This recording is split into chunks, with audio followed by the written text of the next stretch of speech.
Robotic bear तुम्हारे साथ जितने भी स्टूडेंट्स हैं उनकी जान ले रहा है और यहाँ से बाहर निकलने का केवल एक ही रास्ता है। तुम्हें किसी एक स्टूडेंट की जान लेनी होगी लेकिन किसी को इसके बारे में पता ना चले। तो कहानी की शुरुआत में हमें बता दिया जाता है कि जापान का एक एलिट हाई स्कूल है जहाँ पे आप डायरेक्ट एडमिशन नहीं ले सकते, बल्कि ये स्कूल खुद चुनता है कि कौन से बच्चे यहाँ पे पढ़ने वाले हैं। और ये स्कूल केवल उन्हीं बच्चों को एडमिशन देता है जो बहुत ही इंटेलिजेंट हो या फिर उन्होंने किसी भी फील्ड में महारत हासिल की हो। और ये स्कूल ये गारंटी भी देता है कि अगर आप यहाँ से पढ़ के जाते हैं तो आपको जीवन में सक्सेस मिलेगा। और इस स्कूल ने टोटल 15 बच्चों को चुना होता है अपने यहाँ एडमिशन देने के लिए। मकोटो भी उनमें से एक होता है। और यहाँ पे मकोटो जैसे स्कूल का गेट क्रॉस कर रहा होता है वो बेहोश हो जाता है। जब उसकी आंख खुलती है तो वो अपने आप को एक क्लासरूम में देखता है। और यहाँ पे मकोटो को कुछ अजीब लगता है क्योंकि इस क्लासरूम में ना तो विंडो है और ऊपर से जब वो डोर खोलने जाता है तो वो डोर ऑटोमेटिकली बंद हो जाते हैं। और ऊपर से उसका ध्यान इस बात पे भी जाता है कि क्लासरूम में चारों तरफ कैमरा लगे हैं। और तभी उसका ध्यान एक टेबल के ऊपर जाता है जिसके ऊपर एक बुकलेट था। उसके अंदर लिखा हुआ था कि जितने भी नए स्टूडेंट्स हैं वो सब हॉल में जमा हो जाए, वहीं पे सबका इंट्रोडक्शन होगा। और तभी यहाँ पे क्लासरूम का गेट खुल जाता है और वो कॉरिडोर से होता हुआ पहुंच जाता है हॉल में। वो देखता है कि यहाँ पे उसी की तरह बाकी स्टूडेंट्स भी आए हुए हैं और हर एक स्टूडेंट का अपना एक स्किल है और अपना एक टैलेंट है जिसकी वजह से वो बाकी स्टूडेंट से अलग बनते हैं। और यही कारण है कि ये स्कूल इन सबको एडमिशन देना चाहता है। और यहाँ पे जितने भी नए स्टूडेंट्स हैं जब वो आपस में जान पहचान बढ़ा रहे होते हैं तभी मकोटो के सामने एक लड़की आती है और बोलती है कि तुमने मुझे पहचाना कि नहीं। और इस लड़की का नाम है मेजानो, जो कि एक बहुत ही पॉपुलर म्यूजिक ग्रुप की एक मेंबर है। और इसके अलावा ये मकोटो की पुरानी क्लासमेट रह चुकी है। लेकिन यहाँ पे मकोटो हैरान था कि मिजुनो को उसका नाम पता है, क्योंकि मिजुनो जो है वो बहुत ही पॉपुलर हुआ करती थी क्लास में। और यही कारण था कि मकोटो को लगा भी नहीं था कि वो मेरा नाम जानती होगी। और तभी यहाँ पे एक स्टूडेंट चिल्लाते हुए बोलती है कि मैं जितना भी सामान यहाँ पे लेकर के आई थी और इसके अलावा मेरा फोन वो सब गायब हो चुका है। बाकी स्टूडेंट भी फिर चेक करने लगते हैं अपने पॉकेट को और देखते हैं कि उनका फोन कहाँ पे है, लेकिन उन्हें भी अपना फोन नहीं मिलता। और तभी स्पीकर में से एक आवाज निकल करके आती है जो सबको शांत रहने को बोलती है। और तभी स्टेज के ऊपर हम देखते हैं कि यहाँ पे एक बेयर आ जाता है और ये अपना नाम बताता है मोनोकुमा और बोलने लगता है कि मैं स्कूल का प्रिंसिपल हूँ और तुम सभी स्टूडेंट्स को अपनी पूरी जिंदगी यहीं पे बितानी होगी। तभी मकोटो पूछने लगता है कि स्कूल के बाहर जो इतने बड़े आयरन गेट हैं और क्लासरूम के गेट के ऊपर जो इतने बड़े वॉल्ट हैं वो किस लिए हैं, क्या हमें यहाँ पे रोकने के लिए? मोनोकुमा बोलता है कि तुमने सही समझा, इसलिए चाहे तुम कितना भी चिल्ला लो या फिर कितनी भी कोशिश करो तुम यहाँ से नहीं जा सकते। लेकिन उसके बावजूद भी अगर कुछ स्टूडेंट्स को यहाँ से निकलना है तो उनके लिए केवल एक रूल है, तुम्हारे साथ जो यहाँ पे स्टूडेंट्स आए हैं उनमें से किसी एक की जान ले लो और फिर उसके बाद तुम्हें ये चीज सबसे छुपा के रखनी होगी। लेकिन इस बात का भी ध्यान रहे कि कोई और स्टूडेंट तुम्हारे राज पे से पर्दा ना उठा दे। लेकिन तभी हम देखते हैं कि यहाँ पे ओवाडा, जो कि जापान के सबसे बड़े मोटरसाइकिल ग्रुप का लीडर है, वो यहाँ पे बेयर को बोलने लगता है कि मैं तुम्हें डिस्ट्रॉय कर दूंगा। फिर मोनोकुमा बोलता है कि मेरा नाम अच्छे से लो और दूसरी बात यह कि प्रिंसिपल को मारना रूल के खिलाफ है। और तभी मोनोकुमा की बॉडी के अंदर से एक बीप साउंड आ रहा होता है और फिर एक लड़की जिसका नाम किरागिरी है वो यहाँ पे ओवाडा को बोलने लगती है कि उस बेयर को फेंक दो। और जैसे उस बेयर को फेंकता है वो बेयर फट जाता है। और तभी स्टेज के ऊपर हम देखते हैं कि एक और मोनोकुमा आ जाता है। वो यहाँ पे सबको बताता है कि देखो इस बार तो मैंने तुम्हें पनिशमेंट नहीं दी है, लेकिन इसको एक वार्निंग की तरह लेना,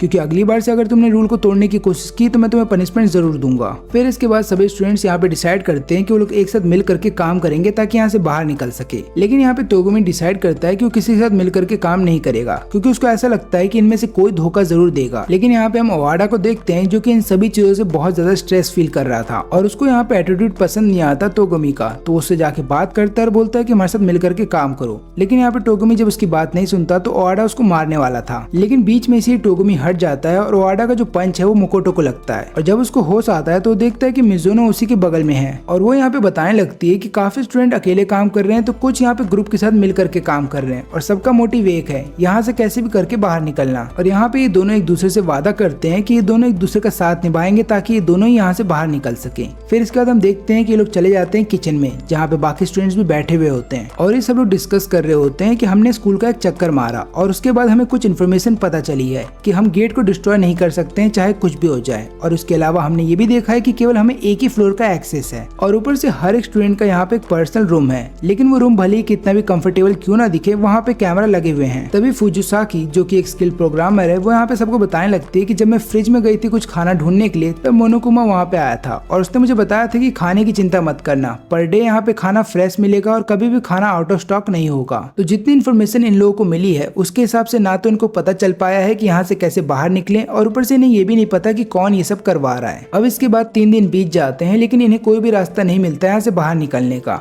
क्योंकि काफी स्टूडेंट्स को ऐसा लगता है कि कोई आएगा इन्हें बचाने के लिए। तभी इनके सामने मोनोकुमा आता है और वो उनको एक रूम में लेकर के जाता है और यहाँ पे जितने भी स्टूडेंट्स होते हैं उनकी फैमिली की वीडियो दिखाए जा रहे होते हैं। लेकिन वीडियो जब खत्म हो जाती है तब ये दिखाया जाता है कि स्टूडेंट के जो पेरेंट्स होते हैं उनकी जान ले ली गई है। और ये चीज देखने के बाद यहाँ का हर एक स्टूडेंट डरने लगता है। मिजानो और भी ज्यादा ज्यादा डरने लगती है अपने पेरेंट्स को लेकर के, और वो डरते हुए वहाँ से बाहर निकलती है और फिर वो चिल्लाते हुए बोलती है कि उसे कैसे भी करके यहाँ से बाहर निकलना है। और तभी उसके पास मकोटो आता है। वो उसको शांत करते हुए बोलता है कि चिंता मत करो, मैं तुमसे वादा करता हूँ कि मैं तुम्हें यहाँ से बाहर निकालूंगा। फिर रात हो जाने के बाद जब सभी स्टूडेंट्स अपने अपने रूम में चले जाते हैं तब यहाँ पे प्रिंसिपल एक अनाउंसमेंट करते हैं और वो सबको बताने लगते हैं कि जितने भी रूम यहाँ पे हैं उन सब के अंदर एक बाथरूम है, लेकिन जो लड़कियों का रूम है उसके अंदर जो बाथरूम है केवल उसी में लॉक दिया गया है, और उसके अलावा तुम्हारे रूम में जो ड्रॉअर है उसके अंदर हमने एक गिफ्ट रखा है, और यहाँ पे गिफ्ट कुछ और नहीं बल्कि एक टूल किट होता है। फिर इसके बाद मकोटो डिसाइड करता है कि वो नहाने के लिए जाएगा, लेकिन जैसे वो बाथरूम का दरवाजा खोलने जाता है तो बाथरूम का दरवाजा खुलता ही नहीं। उसको ऐसा लगता है कि शायद उसका बाथरूम लॉक हो रखा है, लेकिन तभी इविल टेडी बेयर यहाँ पे आ जाता है और बताने लगता है कि केवल लड़कियों के बाथरूम में ही लॉक लग सकता है, बाकी किसी के भी बाथरूम में लॉक नहीं लगता। अब यहाँ पे मकोटो इसको देख करके चौंक जाता है और पूछता है कि तुम यहाँ पे आए कैसे। तो प्रिंसिपल यहाँ पे उसको बताने लगते हैं कि तुमने अपना मेन डोर खुला रखा था और वहीं से मैं आ गया, और तुम्हारे ही बाथरूम के डोर में प्रॉब्लम है जिसकी वजह से अगर वो एक बार बंद हो जाए तो उसको खोलना बहुत मुश्किल होता है, लेकिन मैं तुम्हें एक ऐसा ट्रिक बता सकता हूँ जिसकी मदद से तुम अपना बाथरूम का दरवाजा आराम से खोल सकते हो। और वो ट्रिक बताने के बाद ये यहाँ से चला जाता है और यहीं पे मकोटो दरवाजा बंद कर लेता है और सोचता है नहाने जाने की, लेकिन तुरंत ही उसको डोरबेल की आवाज आती है और जब वो दरवाजा खोलता है तो सामने मेजोनो होती है। और यहाँ रूम के अंदर आ जाने के बाद वो बताने लगती है कि मुझे बहुत डर लग रहा है और मुझे ऐसा लग रहा है कि मेरा डोर कोई खोल सकता है, लेकिन यहाँ पे फिर मकोटो उसको बताता है कि याद रखना कि हम स्टूडेंट्स से मिल करके एक रूल बनाया है कि हम सभी स्टूडेंट्स रात में अपने रूम में ही रहेंगे और चाहे कुछ भी हो जाए अपना रूम छोड़ के बाहर नहीं निकलेंगे। लेकिन यहाँ पे मिज़ानो बोलती है कि ये रूल हम स्टूडेंट्स ने मिल करके बनाया है, इसलिए अगर मैं इस रूल को तोड़ भी देती हूँ तो मुझे कोई पनिशमेंट नहीं दी जाएगी, और क्योंकि मुझे मेरे रूम में जाने से डर लग रहा है तो मैं चाहती हूँ कि तुम मेरे साथ रूम एक्सचेंज कर लो। और यहाँ पे मकोटो मान जाता है, लेकिन जाने से पहले मकोटो यहाँ पे उसको बताता है कि बाथरूम का दरवाजा कैसे खोलना है और ऊपर से मेन डोर को बंद करके सोना, और चाहे रात में कोई भी आए या चाहे गेट के ऊपर कोई भी तुम्हें आवाज दे गेट को नहीं खोलना। और इसके जवाब में मिज़ुनो बोलती है कि चिंता मत करो, मैं तुम्हारे लिए भी गेट नहीं खोलूंगी। फिर इसके बाद मकोटो चला जाता है उसके रूम में सोने के लिए और रात भर वहीं पे सोता है। सुबह सुबह जब वो जाता है ब्रेकफास्ट करने के लिए तो वहाँ पे सारे स्टूडेंट्स को देखता है, लेकिन वहाँ पे मिज़ुनो नहीं आती। फिर मकोटो को फिक्र होने लगती है मिज़ुनो की, इसलिए वो भागते हुए अपने रूम की तरफ जाता है। वो देखता है कि रूम का दरवाजा खुला हुआ है और ऊपर से सामान भी बिखरा है और मिज़ुनो अपने बेड पे नहीं है, लेकिन तभी उसका ध्यान जाता है बाथरूम के गेट की तरफ जिसको तोड़ दिया गया था। जब वो गेट को खोलता है तो वो देखता है कि किसी ने मिज़ुनो की जान ले ली है, और ये नजारा देखने के बाद मकोटो बहुत ज्यादा डर जाता है और वहीं पे बेहोश हो जाता है। जब उसको होश आता है तो वो देखता है कि वहाँ पे बाकी स्टूडेंट्स भी उसके साथ होते हैं, और यहाँ पे सब लोग ये इल्जाम लगाते हैं कि जरूर मोनोकुमा ने उस लड़की की जान ले ली होगी। लेकिन इसके थोड़ी देर बाद मोनोकुमा इनके सामने आता है और बोलता है कि मैं ऐसा कर ही नहीं सकता, क्योंकि मैं किसी भी स्टूडेंट की जान तब तक नहीं लूंगा जब तक कि वो कोई रूल को ब्रेक ना कर दे। लेकिन सच्चाई तो ये है कि तुम में से ही किसी स्टूडेंट ने उस लड़की की जान ली है ताकि तुम यहाँ से निकल सको, लेकिन ऐसा करना आसान नहीं होगा,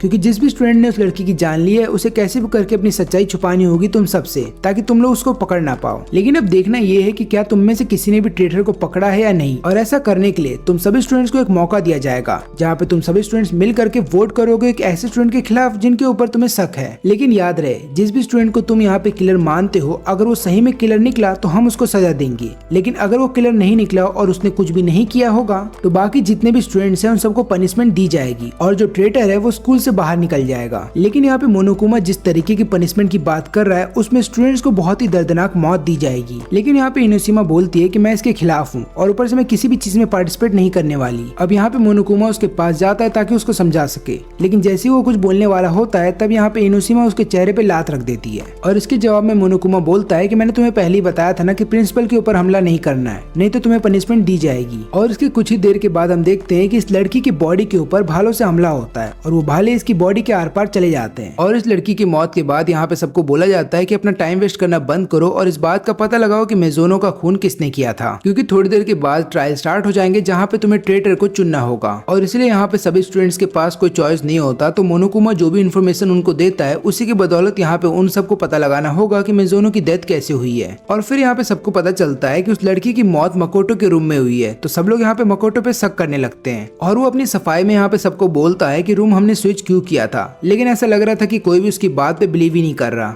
लेकिन इसके बाद सभी स्टूडेंट सोचते हैं कि उन्हें कैसे भी करके इन्वेस्टिगेशन को पूरा करना होगा, इसलिए वो जा करके सबूतों को इकट्ठा करने लगते हैं। और यहाँ पे मकोटो को मिज़ुनो की बॉडी के पीछे से एक नंबर मिलता है, और वहीं पे किरागिरी जब मकोटो के रूम के सामने खड़ी होती है तो वहाँ पे उसको एक साइन दिखता है जिसके ऊपर मिज़ुनो का ही नाम लिखा था। इसका मतलब ये है कि किसी ने इनके नेम प्लेट्स को बदल दिया था, और ऐसा किसने किया है ये इनको पता लगाना होगा। फिर हम यहाँ पे देखते हैं मकोटो को, जो कि मिज़ुनो के जब रूम के अंदर होता है तो उसको वहाँ पे ट्रैश कैन के अंदर से एक सीडी मिलती है, और मकोटो जब उस सीडी को प्ले करता है तो वो देखता है कि मिज़ुनो के साथ जितने भी मेंबर्स थे उसके म्यूजिक क्लब में वो सारे के सारे मारे जा चुके हैं। और तभी यहाँ पे मोनोकुमा अनाउंस करता है कि ट्रायल स्टार्ट होने वाला है, इसलिए सभी स्टूडेंट्स एक जगह पे इकट्ठा हो जाए। और यहाँ पे सभी स्टूडेंट्स को मकोटो के ऊपर शक होता है और सब लोग मकोटो का नाम लेने वाले थे, लेकिन यहाँ पे किरागिरी बोलती है कि हम ऐसा नहीं कर सकते क्योंकि अभी इन्वेस्टिगेशन पूरी नहीं हुई है, और ऊपर से मैंने ये चीज भी देखी थी कि जिस नाइफ से खून किया गया है वो एक किचन नाइफ है। और तभी यहाँ पे असिकिना बताती है कि पिछले रात को जब मैं साकुरा के साथ थी तब मैंने देखा था कि मिज़ुनो वहाँ पे आई थी और जब वो वहाँ से गई तो एक नाइफ गायब हो गया था। और सभी स्टूडेंट्स इस बात पे बिलीव भी करने लगते हैं, लेकिन इसका मतलब ये नहीं कि कोई भी यहाँ पे मकोटो को खूनी नहीं मानता, अभी भी सबका शक यहाँ पे मकोटो के ऊपर ही होता है। तभी यहाँ पे किरागिरी बोलती है कि मैंने बाथरूम के डोर को अच्छे से देखा है, ऐसा लग रहा था कि खूनी को बहुत दिक्कत हो रही थी अंदर जाने में, ऐसा लग रहा था कि डोर खुल ही नहीं रहा था, लेकिन ऐसा कैसे हो सकता है क्योंकि बॉयज के बाथरूम में लॉक तो था ही नहीं। फिर यहाँ पे मकोटो बताता है कि बाथरूम के दरवाजे को तुम ऐसे नहीं खोल सकते, वो ज्यादातर जाम हो जाता है, इसलिए तुम्हें पता होना चाहिए सही तरीका जिससे कि तुम उसको खोल सकते हो। और सबको यहाँ पे लगता है कि अगर मकोटो ने खून किया होता तो वो बाथरूम के दरवाजे को तोड़ता क्यों, वो तो सीधा अंदर चला जाता। लेकिन अब सबसे बड़ा सवाल ये है कि मिज़ुनो के रूम के अंदर खूनी घुसा कैसे,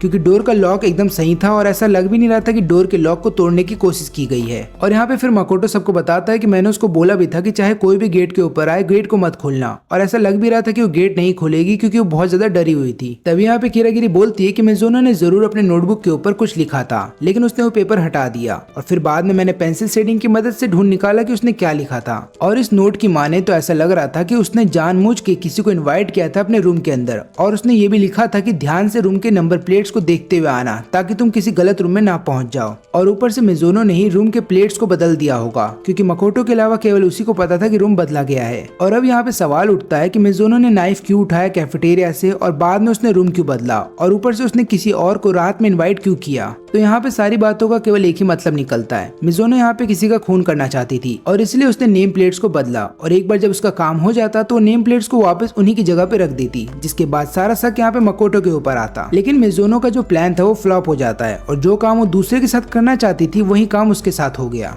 लेकिन अब सबसे बड़ा सवाल ये है कि रूम के अंदर बुलाया किसको गया था। और तभी यहाँ पे मकोटो को याद आता है कि मिज़ुनो के पीछे जो नंबर लिखा हुआ था वो बेसिकली कोई नंबर नहीं बल्कि लेटर थे जो कि उल्टे लिखे हुए थे, और उनको सीधा करने के बाद लियोन का नाम सामने आता है जो कि एक बेसबॉल प्लेयर है। लेकिन यहाँ पे लियोन बताता है कि मैंने कुछ भी नहीं किया। तब यहाँ पे किरागिरी बोलती है कि सभी स्टूडेंट्स जिस जगह पे अपना कचरा फेंकते हैं वहाँ पे हमें एक जला हुआ स्लीव मिला और ऊपर से वहाँ पे क्रिस्टल बॉल भी टूटी हुई मिली। इसका मतलब ये है कि तुमने अपने कपड़ों को जलाने की कोशिश की है जिसके ऊपर खून लग गए थे, लेकिन जब तुम उस दरवाजे तक पहुंचे जहाँ पे तुम अपने कपड़े जलाना चाहते थे तुमने देखा कि दरवाजा बंद है, इसलिए तुमने उसको खोलने के लिए क्रिस्टल बॉल की मदद ली। और फिर जब तुम अपने कपड़े जला रहे थे तो तुमने ये चीज देखा ही नहीं कि तुम्हारा स्लीव का टुकड़ा बाहर गिर गया था, और हम में से केवल एक ही ऐसा स्टूडेंट है जो यहाँ पे व्हाइट कपड़े पहनता है। लेकिन अभी भी लियोन बोल रहा होता है कि उसने कुछ नहीं किया। तो यहाँ पे मकोटो बोलता है कि अपना टूल किट लेकर के आओ, क्योंकि मैंने देखा था कि खूनी ने दरवाजे को खोलने के लिए डोर का हैंडल खोला है, यानी कि उसने स्क्रू निकाल दिया डोर के हैंडल से। और अब यहाँ पे लियोन समझ जाता है कि वो कुछ भी नहीं कर सकता। और फिर उसके बाद जब वोटिंग स्टार्ट होती है तो यहाँ पे सब लोग लियोन को ही दोषी मानते हैं। और फिर यहाँ पे मोनोकुमा बताता है कि तुम सब ने मिल करके सही डिसीजन लिया है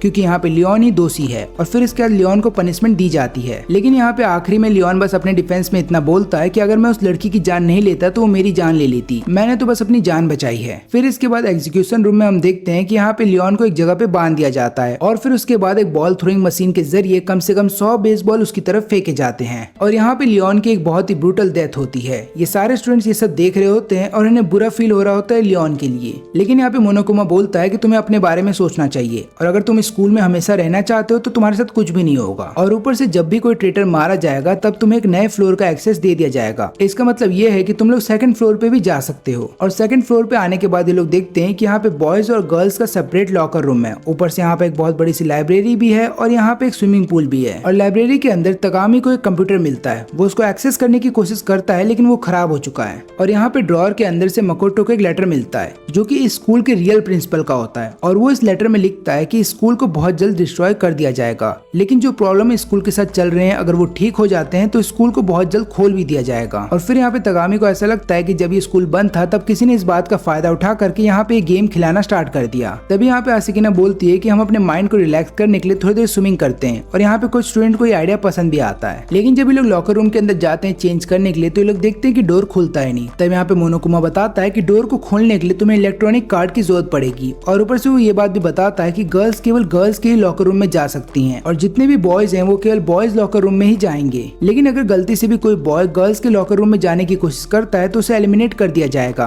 और ये सेम चीज गर्ल्स के लिए भी लागू होता है। और इसके अलावा कोई भी स्टूडेंट अपना इलेक्ट्रॉनिक कार्ड किसी दूसरे स्टूडेंट को नहीं दे सकता। और यहाँ पे हम देखते हैं कि ओवाडा बोलता है मकोटो से कि तुम्हें मेरे और इसेमारू के बीच में कंपटीशन को जज करना होगा। और ये दोनों ही सोना के अंदर बैठे होते हैं और यहाँ पे कंपटीशन ये होता है कि कौन कितनी देर तक बैठ सकता है। लेकिन यहाँ पे मकोटो थक जाता है और बाद में चला जाता है अपने रूम में सोने के लिए। लेकिन अगले दिन जब मकोटो उठता है और ब्रेकफास्ट करने के लिए किचन में आता है तो देख करके हैरान था कि ओवाडा और इसेमारू बहुत ही अच्छे से एक दूसरे के साथ बिहेव कर रहे हैं। तभी स्क्रीन के ऊपर मोनोकुमा आता है और सभी को बुलाता है जिम के अंदर। फिर यहाँ पे मोनोकुमा बताता है कि मुझे मजा नहीं आ रहा क्योंकि अब तक किसी की भी डेथ नहीं हुई है, इसलिए मैं तुम सबके नाम के लेटर तुम्हें भेज रहा हूँ और इन सब के अंदर तुम्हारे सीक्रेट लिखे हुए हैं जो शायद तुम किसी को नहीं बताते। लेकिन अभी जो लेटर के अंदर सीक्रेट है वो बहुत ही छोटे हैं, यानी कि अगर किसी को इसके बारे में पता भी चल गया तो शायद तुम्हें कोई फर्क नहीं पड़ेगा। लेकिन याद रहे कि अगर 24 आवर्स के अंदर किसी की डेथ नहीं होती है तो यहाँ पे मैं सबके सीक्रेट्स एक दूसरे के सामने रिवील कर दूंगा और कुछ ऐसे सीक्रेट जो शायद तुम किसी को बताना नहीं चाहोगे। लेकिन यहाँ पे मकोटो को ऐसा लगता है कि क्या सही में कोई अपने सीक्रेट को छुपाने के लिए किसी का खून करेगा, क्योंकि अभी जिस कंडीशन में हम लोग हैं वहाँ पे हमें ये सोचना है कि हमें यहाँ से बाहर कैसे निकलना है। अगर किसी का कोई सीक्रेट सबके सामने रिवील हो भी जाता है तो मुझे नहीं लगता कि उसको इतना एम्बेरेस फील करना चाहिए। लेकिन अगले दिन हम देखते हैं कि यहाँ पे मोनोकुमा सबको बताता है कि तुम्हारे एक क्लासमेट को कुछ हो गया है। और यहाँ पे जब सब लोग इन्वेस्टिगेशन करने के लिए जाते हैं तो तगामी बताता है कि जितने भी लॉकर रूम है उन सबके गेट खुले हुए हैं। और यहाँ पे मोनोकुमा इस चीज को जस्टिफाई करते हुए बोलता है कि इन्वेस्टिगेशन के दौरान मैंने सभी गेट्स को ओपन कर दिया है। और यहाँ पे तगामी मकोटो के साथ जाता है गर्ल्स लॉकर रूम में और लोग देखते हैं कि फुजिसाकी की किसी ने जान ले ली और वॉल के ऊपर किसी ने लिख दिया था ब्लड फीवर। और यहाँ पे तगामी डेड बॉडी को देखने के बाद बोलता है कि जिसने भी इसकी जान ली है उसको बहुत मजा आया था इसकी जान लेने में। फिर इसेमारू भी लॉकर रूम के अंदर आता है और ये नजारा देखने के बाद बहुत डर जाता है। और क्योंकि यहाँ पे इन तीनों ने डेड बॉडी को देख लिया है तो मोनोकुमा बोलता है कि बहुत जल्द ट्रायल स्टार्ट होने वाले हैं, लेकिन उससे पहले तुम्हें इन्वेस्टिगेट करना होगा कि इसकी जान किसने ली। और फिर कुछ देर के बाद वहाँ पे बाकी स्टूडेंट्स भी आ जाते हैं। इसके बाद जब इन्वेस्टिगेशन स्टार्ट होती है तो उनको 3 चीजें मिलती हैं। पहला तो ये कि डंबल के ऊपर खून लगा है, इसका मतलब ये है कि डंबल से सिर के ऊपर मारा गया होगा। और यहाँ पे डेड बॉडी को टांगने के लिए एक वायर का इस्तेमाल किया गया है और ये बेसिकली लैंप की वायर है जो कि लाइब्रेरी में पाई जाती हैं। और इसके अलावा ये भी कि फुजिसाकी के पास उसका इलेक्ट्रॉनिक कार्ड नहीं है। अब यहाँ पे कीरागिरी एक चीज चेक करने के लिए जाती है, वही चीज देखने जाती है कि पुराना जो स्टूडेंट है यानी कि लियोन जो मर चुका है क्या उसका कार्ड काम कर रहा है कि नहीं। वो देखती है कि लियोन का कार्ड काम नहीं कर रहा। और यहाँ पे साकुरा मकोटो को बताती है कि पिछले रात को जब मैं वर्कआउट करने के लिए आई थी तब मैंने गलती से अपना प्रोटीन शेक मैट के ऊपर गिरा दिया था और उसके कुछ दाग मैट के ऊपर ही रह गए थे,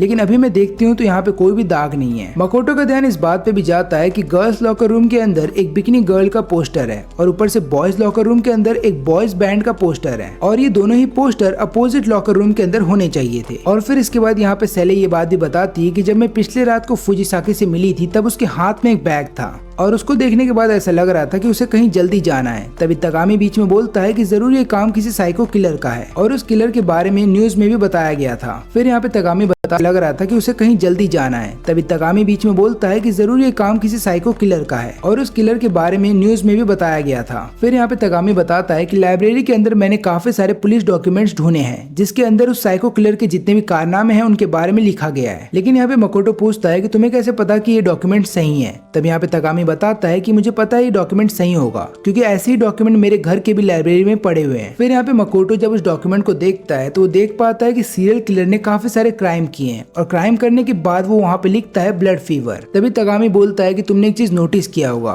कि ये क्रिमिनल केवल लड़कों की ही जान लेता है और इसके अलावा इसका प्राइमरी वेपन सीजर है। और यहाँ पे सभी क्राइम्स को स्टडी कर लेने के बाद मुझे ऐसा लगता है कि जो क्रिमिनल है उसको पर्सनैलिटी डिसऑर्डर की बीमारी है। तभी यहाँ पे आसाहिमा आती है और बताने लगती है कि फुकावा ने अपने आप को रूम के अंदर बंद कर लिया है और वो केवल यहाँ पे तगामी से बात करेगी। फिर यहाँ पे तगामी जब उसके गेट के सामने आता है तो फुकावा उससे माफी मांगती है और बोलती है कि मैं अपना प्रॉमिस अब और नहीं निभा सकती, लेकिन मैं ये भी नहीं चाहती कि उस साइकोपैथ सबकी जान ले ले। और इतना बोलने के बाद फुकावा अपना डोर बंद कर लेती है। फिर यहाँ पे मोनोकुमा सभी स्टूडेंट्स को बुलाता है ट्रायल के लिए और यहाँ पे ट्रायल रूम के अंदर सभी स्टूडेंट्स अपनी बात रखते हैं। और यहाँ पे सबसे पहले सेले बोलती है, वो बताने लगती है कि मैट के ऊपर खून के दाग थे, इसका मतलब ये है कि गर्ल्स लॉकर रूम के अंदर ही खून हुआ है। और तभी यहाँ पे तगामी सबके सामने रिवील करता है कि हम सभी स्टूडेंट्स के बीच में एक सीरियल किलर है। और ये सुनने के बाद सभी लोग हैरान थे और इससे भी सबसे हैरानी की बात तब होती है जब यहाँ पे तगामी फुकावा के ऊपर इल्जाम लगाता है और बोलता है कि फुकावा वो साइकोपैथ है। लेकिन यहाँ पे आसाहिमा फुकावा के डिफेंस में बोलती है कि ऐसा हो ही नहीं सकता क्योंकि फुकावा ने जब वहाँ पे डेड बॉडी देखी थी तो वो बेहोश हो गई थी, वो तो खून भी नहीं देख सकती, तो वो खून करेगी कैसे। और यहाँ पे मकोटो सोच रहा होता है कि पुलिस रिकॉर्ड के अंदर ही साफ साफ लिखा हुआ है कि जो सीरियल किलर है उसको पर्सनैलिटी डिसऑर्डर की बीमारी है। तो यहाँ पे कहीं ना कहीं मकोटो का भी शक फुकावा के ऊपर होता है, लेकिन उसको कंफर्म नहीं है क्योंकि यहाँ पे मकोटो के पास कोई भी प्रूफ नहीं है ये बात साबित करने के लिए कि फुकावा ही वो सीरियल किलर है।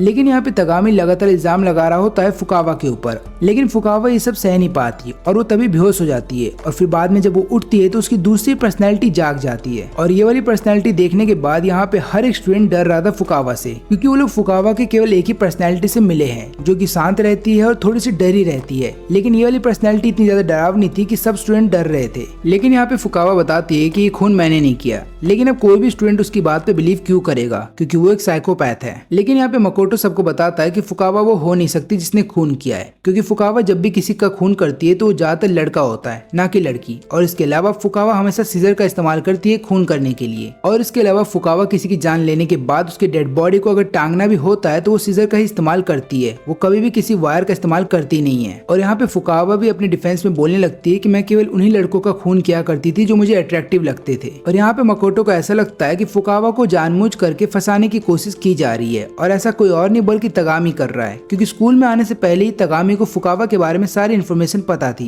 और उसने मुझे खुद भी बताया है कि उसके पास सारे पुलिस के डॉक्यूमेंट्स हैं। और अब यहाँ पे सभी लोग तगामी के ऊपर शक करने लगते हैं। तभी मकोटो एक और बात बताता है कि दोनों लॉकर रूम के अंदर से कुछ सामान हैं जो एक्सचेंज कर दिए गए हैं दोनों ही लॉकर रूम के अंदर, ताकि किसी को भी कोई सबूत ना मिले। और इसका सबसे बड़ा एग्जाम्पल है वो पोस्टर जो कि दोनों लॉकर रूम में एक्सचेंज कर दिए गए हैं। और इसके अलावा साकुरा ने मेरे को ये बात भी बताई थी कि उसका प्रोटीन से एक मैट के ऊपर गिर गया था और मैट के ऊपर दाग था, लेकिन जब हम लोग वहाँ पे पहुंचे तो मैट के ऊपर से दाग हट चुका था। इसका मतलब ये है कि फुजिसाकी की मौत बॉयज लॉकर रूम में हुई थी, ना कि गर्ल्स लॉकर रूम में। लेकिन जानबूझ करके उसकी बॉडी को गर्ल्स लॉकर रूम में डाल दिया गया था ताकि केवल शक लड़कियों पे जाए। लेकिन यहाँ पे सभी स्टूडेंट ये सवाल उठाते हैं कि फुजिसाकी तो एक लड़की है, तो वो बॉयज लॉकर रूम में जा कैसे सकती है। अब इसके जवाब में कीरागिरी बताती है कि जब मैंने फुजिसाकी की बॉडी को अच्छे से चेक किया था तो मुझे पता चला था कि वो लड़की नहीं बल्कि एक लड़का है। और ये बात सुनते ही यहाँ पे तगामी भी हैरान था। इसलिए मकोटो बताता है कि तगामी खूनी हो ही नहीं सकता, क्योंकि तगामी को ये बात तो पहले से पता ही नहीं थी। और फिर यहाँ पे सबके सामने तगामी ये रिवील करता है कि मुझे सबसे पहले पता चल गया था कि फुजिसाकी की जान चली जा चुकी है, लेकिन उसके बावजूद भी मैंने किसी को कुछ नहीं बताया, बल्कि मैं सबके साथ लॉकर रूम के अंदर गया ताकि जो रियल कल्प्रेट है वो बाहर आ सके। लेकिन यहाँ पे सेले सवाल उठाती है कि भला किलर दोनों लॉकर रूम के अंदर घुस कैसे गया और मोनोकुमा ने उसे कोई सजा क्यों नहीं दी। फिर यहाँ पे कीरागिरी बताती है कि ये चीज चेक करने के लिए मैंने यहाँ पे लियोन का कार्ड का इस्तेमाल करने की कोशिश की, लेकिन उसका कार्ड काम नहीं कर रहा था। इसका मतलब ये है कि जो लोग पिछले गेम में मर चुके हैं उनका कार्ड काम नहीं करेगा। और यहाँ पे किलर ने हम में से किसी का कार्ड चुरा करके लॉकर रूम को खोला है। लेकिन मोनोकुमा ने स्टार्टिंग में हमें रूल समझा दिया था कि आप किसी को अपना कार्ड दे नहीं सकते, लेकिन ऐसा कोई भी रूल नहीं है जिसमें कि बोला जाता है कि आप किसी का कार्ड चुरा नहीं सकते। और यही कारण है कि मोनोकुमा ने उस किलर को सजा नहीं दी। तभी यहाँ पे मकोटो बोलता है सेले से कि मुझे पूरी बात बताओ जब तुम फुजिसाकी से मिली थी पिछली रात को। और फिर यहाँ पे सेले बताते हैं कि मैंने देखा था कि फुजिसाकी अपने हाथ में एक बैग लेकर के कहीं जा रही थी और मैंने देखा कि उस बैग के अंदर एक स्पोर्ट जैकेट था। और मुझे ऐसा लगता है कि वहाँ पे जितने भी स्पोर्ट जैकेट थे उनमें से एक जैकेट उसने उठाया और किसी को जैकेट देने जा रही थी। फिर यहाँ पे इशिमारू बोलता है कि किलर ने भी जरूर उसी की तरह कोई जैकेट पहना होगा। और फिर यहाँ पे अवाडा सबके सामने बोलता है कि किलर के पास भी जरूर एक ब्लू कलर का जैकेट होगा जैसा फुजिसाकी के पास था, जबकि मेरे पास तो ब्लैक जैकेट है। और तभी यहाँ पे मकोटो और कीरागिरी समझ जाते हैं कि किलर कौन है। यहाँ पे मकोटो सवाल करने लगता है अवाडा से और पूछने लगता है कि तुम्हें कलर कैसे पता, क्योंकि जैकेट के कलर के बारे में सेले ने तो कुछ भी बताया नहीं था। और फिर यहाँ पे कीरागिरी रिवील करती है कि हमने झूठ बोला था कि फुजिसाकी वो जैकेट किसी के लिए लेकर के जा रही थी। हमने ऐसा इसलिए किया था ताकि यहाँ पे किलर कोई गलती कर दे, और वो काम कर गया। फिर मकोटो पूरी कहानी को रिवील करता है। वो बताता है कि फुजिसाकी ने सबसे पहले अपना ट्रेनिंग बैग लिया और उसके अंदर एक स्पोर्ट्स जैकेट डाल लिया, और उसके बाद वो चली आई बॉयज लॉकर रूम के अंदर ट्रेनिंग करने के लिए, क्योंकि वो भी एक लड़का है। लेकिन बॉयज लॉकर रूम के अंदर ऑलरेडी किलर बैठा हुआ था, और जैसे ही फुजिसाकी का ध्यान थोड़ी देर के लिए हट जाता है तब यहाँ पे किलर उसके ऊपर डंबल से हमला करता है और उसकी जान ले लेता है। और ऐसा दिखाने के लिए कि खून बॉयज लॉकर रूम में नहीं बल्कि गर्ल्स लॉकर रूम में हुआ है, उसने सारा सामान जिनके ऊपर खून लगा था उनको गर्ल्स लॉकर रूम के अंदर डाल दिया। और गर्ल्स लॉकर रूम के अंदर जाने के लिए उसने जरूर किसी लड़की का कार्ड पहले ही चुरा के अपने पास रख लिया था। लेकिन यहाँ पे इशिमारू बोलता है कि जरूर कुछ गलती होगी, मुझे ऐसा लगता ही नहीं कि अवाडा ये काम करेगा। लेकिन यहाँ पे अवाडा उसके सामने शांति से खड़ा होता है। इसका मतलब यही है कि उसी ने खून किया है। और फिर इसके बाद वोटिंग स्टार्ट होती है और सब लोग यहाँ पे अवाडा के खिलाफ वोट करते हैं, और सब लोग का ऐसा मानना था कि अवाडा ही ट्रेटर है। लेकिन इशिमारू का ऐसा मानना था कि उसका दोस्त ट्रेटर हो ही नहीं सकता, इसलिए वो अपने खिलाफ ही वोट करता है। फिर यहाँ पे अवाडा से पूछा भी जाता है कि तुमने ये क्यों किया, तो यहाँ पे अवाडा बताने लगता है कि मुझे डर था कि मेरा सीक्रेट सबके सामने बाहर आ जाएगा। और उसी समय फुजिसाकी मेरे सामने आई थी और बोलने लगी थी कि मुझे ट्रेनिंग करनी है, क्योंकि मुझे ये लड़की वाली बॉडी नहीं चाहिए, बल्कि मुझे एक स्ट्रॉन्ग लड़के वाली बॉडी चाहिए तुम्हारी तरह। और फिर उसके बाद एग्जीक्यूशन से पहले यहाँ पे मोनोकुमा अवाडा का सीक्रेट सबके सामने रिवील करता है। वो बताता है कि अवाडा ने अपने छोटे भाई की जान ली थी। फिर इसके बाद अवाडा यहाँ पे अपनी कहानी बताता है। वो बोलता है कि मैंने जापान का सबसे बड़ा मोटरसाइकिल ग्रुप तैयार किया था, लेकिन एक समय ऐसा आया जब मेरे को रिटायरमेंट लेनी पड़ी और मेरी जगह ले ली मेरे छोटे भाई ने। और क्योंकि अब वो नया लीडर बन चुका था तो मैं इस बात से बहुत खुश था। और फिर उस रात को हम दोनों ने डिसाइड किया कि हम दोनों आपस में रेस करेंगे, लेकिन रेस में मैं इतना ज्यादा खो गया था कि मैंने ध्यान ही नहीं दिया कि मेरे आगे एक ट्रक आ रहा है। और फिर मेरे छोटे भाई ने अपनी जान दे दी मेरे को बचाने के लिए। और तभी से मेरे को ऐसा लगता है कि मैं बहुत कमजोर हूँ और मेरी ही कमजोरी की वजह से मेरे छोटे भाई की जान चली गई। लेकिन जब मैंने फुजिसाकी को देखा और मुझे पता चला कि उसकी वीकनेस क्या है और वो कैसे उसको ओवरकम करना चाहती है, तो मुझे यहाँ पे गुस्सा आ गया। मुझे गुस्सा इस बात का आया था कि मैं इतना स्ट्रांग हूँ, लेकिन उसके बावजूद भी मैं आज तक अपनी कमजोरी को नहीं हरा पाया। और वहीं पे फुजिसाकी अपनी कमजोरी को हटा करके स्ट्रांग बनना चाहती थी, इसलिए मेरे को गुस्सा आ गया और फिर बाद में मैंने डंबल से उसकी जान ले ली। फिर इसके बाद अवाडा का एग्जीक्यूशन होता है, जहाँ पे उसको एक बाइक पे बैठा दिया जाता है और एक सर्कल वाले केज के अंदर छोड़ दिया जाता है बाइक को फुल रफ्तार में। और ये बाइक इतनी तेजी से घूमती है कि यहाँ पे अवाडा का चटनी बन जाता है और उसी चटनी को यहाँ पे एक डिब्बे के अंदर बंद करके रखा जाता है। अब यहाँ पे इशिमारू रो रहा होता है अपने दोस्त के लिए, तो बाकी सारे स्टूडेंट ये सोच रहे होते हैं कि अगली बारी किसकी आएगी। फिर अगले दिन हम देखते हैं कि यहाँ पे सभी स्टूडेंट्स ये सोच रहे होते हैं कि उन्हें क्या करना चाहिए, क्योंकि एक तो इनकी संख्या घटते जा रही है और ऊपर से इन्हें अब तक कोई रास्ता नहीं पता चला कि यहाँ से बाहर कैसे निकले। और तभी स्क्रीन के ऊपर मोनोकुमा फिर से आता है और सबको बोलता है हॉल में आने के लिए। और जब सभी स्टूडेंट वहाँ पे इकट्ठा हो जाते हैं तो लोग देखते हैं कि मोनोकुमा यहाँ पे पैसों के बने पहाड़ के ऊपर बैठा हुआ है। और फिर यहाँ पे मोनोकुमा सबको बताता है कि ये पैसे मैं उसको दूंगा जो यहाँ से ग्रेजुएट होकर के निकलेगा, और ग्रेजुएशन के लिए आपको बस इतना करना है कि आपको किसी की जान लेनी है, लेकिन इस बात का आपको ध्यान रखना है कि आप पकड़े ना जाएं, और अगर आपको कोई नहीं पकड़ पाता आखिरी तक तो आप यहाँ से बाहर निकल सकते हैं। लेकिन यहाँ पे मैं तुम सबको एक सेकंड चॉइस देता हूँ, अगर तुम लोग चाहते हो कि तुम किसी का खून ना करो तो अपनी पूरी जिंदगी तुम्हें यहीं पे बितानी होगी और बाहरी दुनिया को तुम्हें भूल जाना होगा। तभी यहाँ पे ऐसा ही ना बताती है कि पिछले रात को मैंने फुजिसाकी का भूत देखा है, और वो भी पब्लिक लॉकर रूम के अंदर। फिर इसके बाद वो सबको वहाँ पे लेकर के जाती है, लेकिन इस लॉकर रूम के अंदर फुजिसाकी का कोई भूत नहीं होता, बल्कि वहाँ पे एक लैपटॉप होता है। और ऊपर से किरागिरी ये चीज भी देखती है कि इस रूम के अंदर कोई कैमरा नहीं है, और अगर तुम्हें मोनोकुमा से कोई भी चीज छुपानी है तो तुम यहाँ पे आके छुपा सकते हो। और फिर इसके बाद जब लैपटॉप को ऑन किया जाता है तो वहाँ पे अवतार दिखता है फुजिसाकी का, और यहाँ पे फुजिसाकी का नाम होता है अल्टर ईगो। फिर हमें पता चलता है कि फुजिसाकी एक बहुत ही अच्छी प्रोग्रामर थी और उसने उस लैपटॉप को ठीक कर दिया था, और मरने से पहले उसने अपना एक एआई डाल दिया था इस लैपटॉप के अंदर। और इस एआई का काम ये था कि इस लैपटॉप के हार्ड ड्राइव के अंदर जितने भी फाइल्स हैं उन सब के बारे में पता लगाए, ताकि इन सबको कोई रास्ता मिल जाए यहाँ से बाहर निकलने का। और अल्टर ईगो यहाँ पे बताती है कि उसे एक फाइल मिली है जिसके अंदर एक फोटो है, और इस फोटो के अंदर हम 3 स्टूडेंट को देखते हैं जो ऑलरेडी मर चुके हैं। और ये देख करके सब लोग हैरान थे, क्योंकि ये तीनों एक दूसरे को जानते भी नहीं थे और स्कूल से पहले ये तीनों एक दूसरे से मिले भी नहीं है, तो इन लोगों ने फोटो कब खिंचवाई। अब यहाँ पे काफी सारे स्टूडेंट का ऐसा मानना था कि हो सकता है वो तीनों जिंदा हो, लेकिन यहाँ पे किरागिरी बोलती है कि ऐसा हो ही नहीं सकता, क्योंकि मैंने खुद चेक किया था उनकी बॉडी को और वो सब मर चुके हैं। फिर अगले दिन हम देखते हैं कि यहाँ पे किरागिरी यामाडा से पूछती है कि तुमने अल्टर ईगो का इस्तेमाल क्यों किया, और इसके जवाब में यामाडा यहाँ पे बताता है कि पहली बार ऐसा हुआ है कि मैं किसी के साथ इतना लंबा बात कर रहा हूँ, इसलिए रात भर मैं अल्टर ईगो के साथ बात करता रहा। तभी वहाँ पे इशिमारू आता है और वो सबको बताने लगता है कि मैं यहाँ पे अल्टर ईगो का इस्तेमाल करूंगा ताकि मैं अपने दोस्त अवाडा का एक अवतार बना सकूं। और फिर हमें पता चलता है कि फुजिसाकी ने मरने से पहले हर एक स्टूडेंट का कैरेक्टर, उसकी पर्सनैलिटी और उसके लुक्स को एआई के अंदर डाल दिया था, और यही कारण था कि यहाँ पे अल्टर ईगो किसी भी स्टूडेंट का अवतार बना सकता है। और तभी यहाँ पे किरागिरी एक नया रूल लेकर के आती है। वो बोलती है कि अब से कोई भी स्टूडेंट पब्लिक लॉकर रूम के अंदर अकेले नहीं आएगा।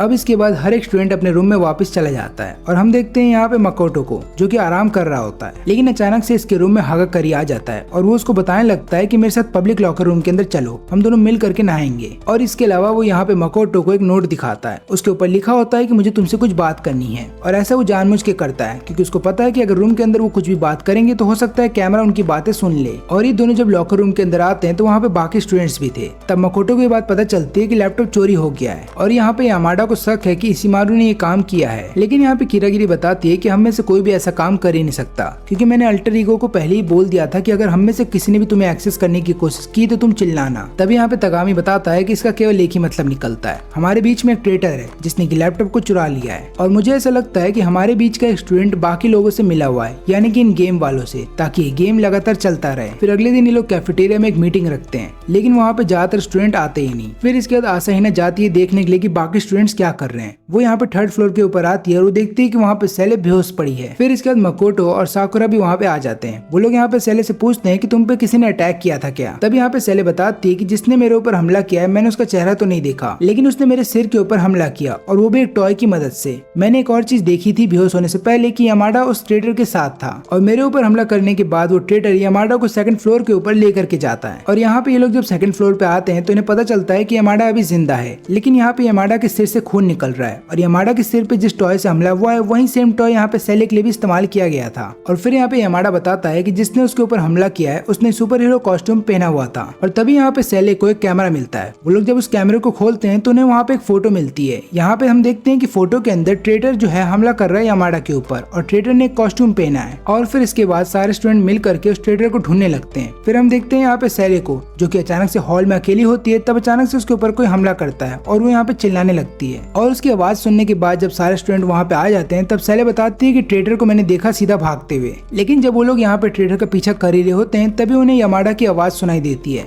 जब वो लोग उस रूम के अंदर जाते हैं जहाँ पे उन्होंने यामाडा को रखा था तो लोग देखते हैं कि यहाँ पे यामाडा की किसी ने जान ले ली है। और यहाँ पे यामाडा की जान लेने के लिए सेम उसी हैमर का इस्तेमाल किया गया है। अब यहाँ पे मकोटो तुरंत ही दौड़ते हुए ऊपर की तरफ जाता है ताकि वो बाकी स्टूडेंट्स को बता सके कि यामाडा के साथ क्या हुआ है। लेकिन यहाँ पे आने के बाद उसे पता चलता है कि इशिमारू के ऊपर भी किसी ने हमला किया है, और हमले की वजह से यहाँ पे इशिमारू का जो सिर है उसकी हड्डी टूट चुकी है। इसके अलावा इशिमारू के सिर पे जिस हैमर से हमला किया गया है वही सेम हैमर यामाडो के ऊपर भी हमला करने के लिए इस्तेमाल किया गया है। और तभी यहाँ पे सेले आती है और सबको बताने लगती है कि जब मैं और आसाहीना वॉशरूम गए हुए थे थोड़ी देर के लिए, तब हमें आकर के पता चला कि यामाडा की बॉडी गायब हो गई है। फिर सारे स्टूडेंट जब उस रूम के अंदर जाते हैं जहाँ पे यामाडा की बॉडी थी और वहाँ से वापस दूसरे रूम में जाते हैं जहाँ पे इशिमारू की बॉडी थी, तो इन्हें पता चलता है कि अब इशिमारू की बॉडी भी गायब है। फिर इसके बाद यहाँ पे तगामी दो लोगों के ऊपर इल्जाम लगाता है, हागाकुरी और किरागिरी, और बोलने लगता है कि दोनों ही यहाँ पे नहीं है। लेकिन यहाँ पे मकोटो बोलने लगता है कि किरागिरी हमारे साथ थी जब यहाँ पे यामाडो और सेले के ऊपर हमला हुआ था। और इसके बाद सबका शक यहाँ पे हागाकुरी के ऊपर जाने लगता है। और फिर यहाँ पे मोनोकुमा इन सबको बताता है कि कोई भी ट्रेडर एक बार में केवल 2 ही लोगों की जान ले सकता है। और ये सुनने के बाद यहाँ पे सभी स्टूडेंट्स को ऐसा लगता है कि शायद अब किसी की जान नहीं जाएगी। और फिर इसके बाद सारे स्टूडेंट यहाँ पे अलग अलग हो करके ढूंढने लगते हैं डेड बॉडीज को।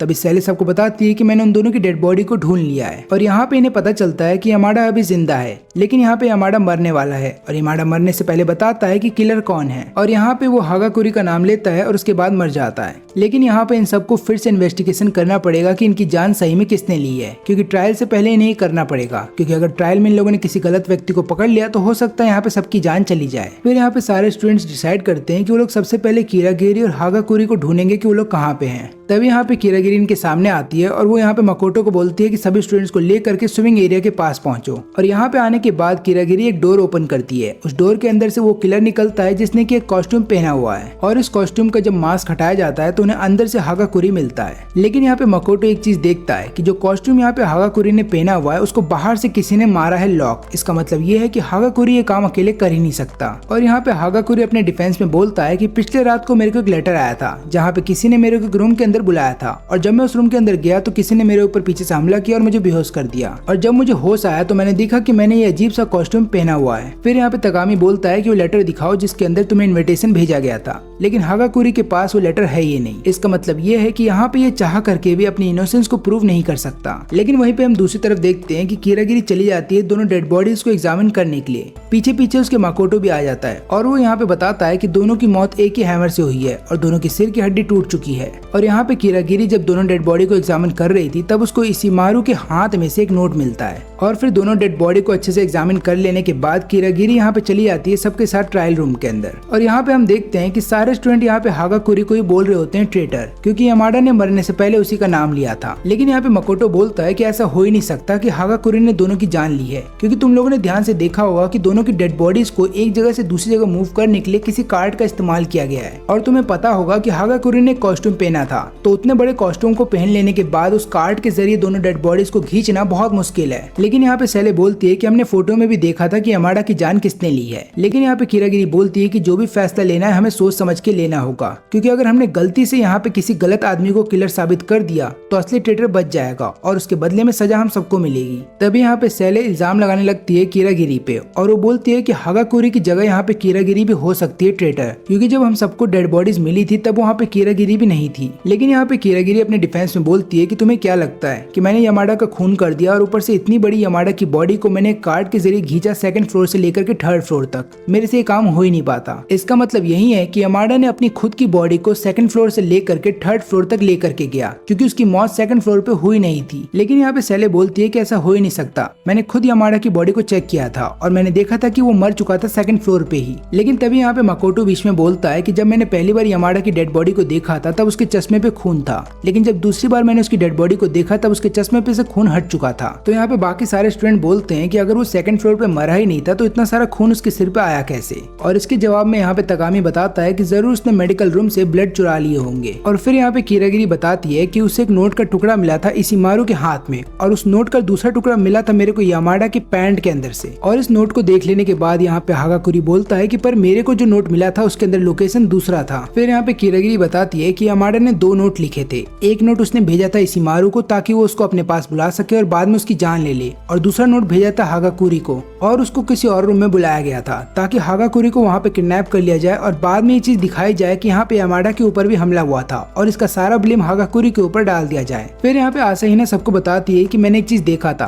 कि जितने भी हैमर्स थे वो अलग अलग शेप के थे और साइज के थे, इसके अलावा उन हैमर्स के ऊपर नंबर भी लिखे हुए थे और अगर हैमर के सभी नंबर को एक साथ देखा जाए मिला करके तो पता चलेगा कि यमाडा का खून सबसे पहले हुआ था। लेकिन यहाँ पे मकोटो बताता है कि हो सकता है जो रियल किलर है उसने ही जानबूझ के किया हो ताकि हम सब कंफ्यूज हो जाएं। उसने हैमर्स के साइज और नंबर को बदल दिया होगा, क्योंकि हम सबको अभी भी पता चला है कि यमाडा ने सबसे पहले इशिमारू को बुलाया एक रूम के अंदर और उसकी जान ले ली और फिर उसके बाद जो दूसरा किलर था उसने यमाडा की भी जान ले ली। और यहाँ पे हम सबको ये बात पता है कि यमाडा ने इशिमारू की डेड बॉडी को एक फ्लोर से दूसरे फ्लोर पे शिफ्ट किया था, इसके अलावा उसने अपनी बॉडी को भी दूसरे फ्लोर पे शिफ्ट किया था। इसका मतलब ये है कि वो दूसरे किलर के साथ मिल करके काम कर रहा था। और तभी यहाँ पे मकोटो को एक बात याद आती है, वो बोलता है कि जब हमें 2 डेड बॉडी मिली थी तब वहाँ पे सेले के ऊपर किसी ने हमला किया था, लेकिन जब हमने सेले से पूछा कि तुम्हारे ऊपर किसने हमला किया तो उसने बोला मुझे पता नहीं। और ऊपर से रूल के अकॉर्डिंग कोई भी ट्रेटर एक बार में 2 ही स्टूडेंट की जान ले सकता है, अगर वो उससे ज्यादा किसी की जान लेने की कोशिश करता है तो यहाँ पे मोनोकुमा खुद उसे एलिमिनेट कर देगा। और ट्रेडर इतना गधा तो नहीं है कि वो तुम पे हमला करके अपनी जान को खतरे में डालेगा। और ऊपर से तुमने हमें ये दिखाया कि फोटो के अंदर हागाकुरी हमला कर रहा है यमाडो के ऊपर, जबकि ये झूठ था।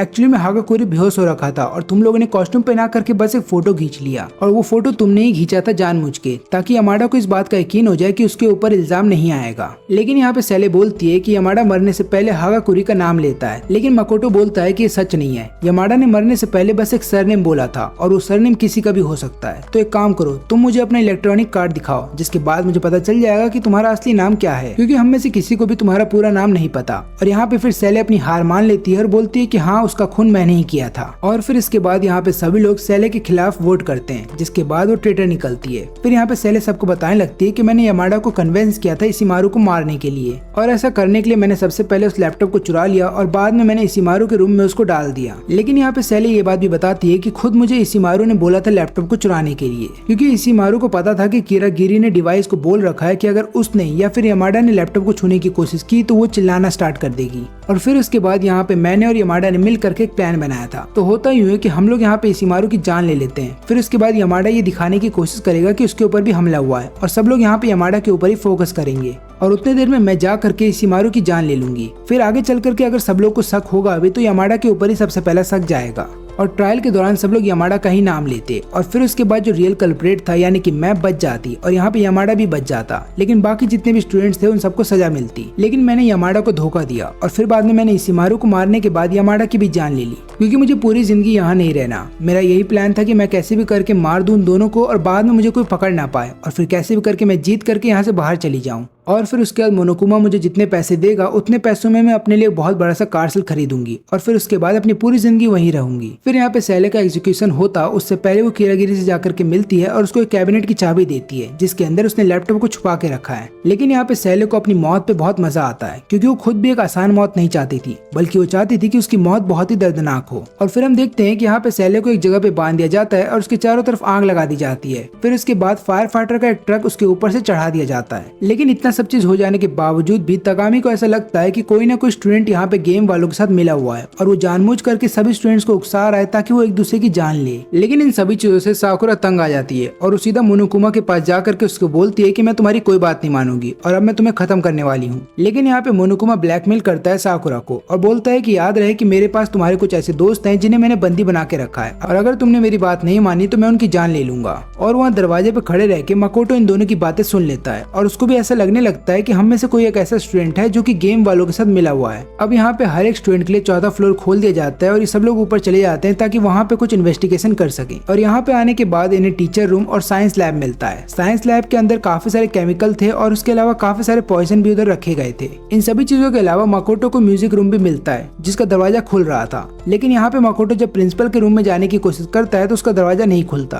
तभी उसके सामने कीरागिरी आ जाती है और वो उससे पूछने लगती है कि क्या तुम हम सबसे कुछ छुपा रहे हो, क्योंकि मैं देख रही हूँ कि काफी समय से तुम बहुत ही स्ट्रेंज बिहेव कर रहे हो। तो यहाँ पे होता ही है कि मकोटो को ऐसा लगता है कि साकुरा मोनोकुमा के साथ मिली हुई है, लेकिन उसको ये बात अभी कंफर्म नहीं है, उसको केवल शक है उसके ऊपर। और इसलिए यहाँ पे मकोटो कीरागिरी को कुछ भी नहीं बताता और बोलता है कि ऐसा कुछ भी नहीं है। तभी सारे स्टूडेंट यहाँ पे मिल करके डिसाइड करते हैं कि क्यों ना हम प्रिंसिपल के रूम का दरवाजा तोड़ दें और वहाँ जाकर के देखें कि हमें क्या मिलता है। लेकिन मोनोकुमा इन सब की बातें सुन लेता है और वो यहाँ पे एक नया रूल बनाता है कि जितने भी दरवाजे जो लॉक हो रखे हैं और किसी भी इलेक्ट्रिक कार्ड से नहीं खुलेंगे उनको कोई भी स्टूडेंट तोड़ नहीं सकता। फिर यहाँ पे सब लोग पब्लिक लॉकर रूम के अंदर चले जाते हैं और यहाँ पे अल्ट्रा ईगो से बात करके पूछते हैं कि क्या तुम्हें कोई नई फाइल मिली है लैपटॉप के अंदर। और फिर यहाँ पे सबको पता चलता है कि जब ये स्कूल चालू था तब उस समय यहाँ के जो प्रिंसिपल थे उन्होंने एक फैसला लिया था। वो यहाँ के सभी बच्चों को एक जगह इकट्ठा करके रखना चाहते थे ताकि कोई भी यहाँ से बाहर ना निकले और ऊपर से सब लोग यहाँ पे अपनी जिंदगी बिताए। लेकिन ऐसा करने की वजह से स्कूल के सारे पैसे खत्म हो गए और बाद में स्कूल को बंद कर दिया गया। और फिर यहाँ पे अल्ट्रा ईगो सबको बताने लगती है कि देखो जो प्रिंसिपल है वो 40 साल का है और ऊपर से हो सकता है कि प्रिंसिपल अभी भी स्कूल के अंदर हो। और फिर आखिरी में इन सबको एक फोटो दिखाई जाती है और जिसे देखने के बाद ये लोग सोच रहे होते हैं कि फोटो कब खींची गई, क्योंकि यहाँ फोटो के अंदर जो 3 स्टूडेंट दिखाए जा रहे हैं वो तीनों मर चुके हैं। और तभी मोनोकुमा इन सभी लोगों को हॉल के अंदर बुलाता है और यहाँ पे मोनोकुमा सबको बताता है कि तुम्हारे बीच में एक ट्रेटर शुरू से रह रहा है हमारा, जिसने कि हमारे कहने पे ही सारे काम किए थे ताकि तुम लोग आपस में एक दूसरे को मारने लग जाओ। और उस ट्रेटर का नाम है साकुरा। लेकिन आसाहिना ऐसा मानना नहीं चाहती थी कि साकुरा ने उन सबको धोखा दिया है। लेकिन यहाँ पे साकुरा बताती है कि मैं ये नहीं चाहती थी कि तुम एक दूसरे को मारने लग जाओ, बल्कि मेरा काम बस इतना था कि मुझे तुम पे नजर रखना था। फिर यहाँ पे मकोटो बताता है कि मैंने साकुरा और मोनोकुमा की बातें सुनी है और यहाँ पे मोनोकुमा साकुरा को ब्लैकमेल कर रहा है ताकि साकुरा हम लोगों के ऊपर नजर रखे। लेकिन यहाँ पे तगामी को इन चीजों पे बिलीव नहीं होता। वो तुरंत ही साकुरा से पूछता है कि अगर कोई तुम्हें सही में ब्लैकमेल कर रहा है तो हमें बता दो कि इन सब के पीछे कौन है। लेकिन यहाँ पे साकुरा को भी नहीं पता कि इस गेम का मास्टरमाइंड कौन है। साकुरा बताती है कि मेरा काम बस इतना था कि अगर स्कूल के अंदर कोई भी किसी की जान नहीं लेता है तो मुझे कैसे भी करके किसी की जान लेनी होगी ताकि ये गेम आगे बढ़ सके। फिर तगामी बोलता है कि हमें साकुरा से सावधान रहना होगा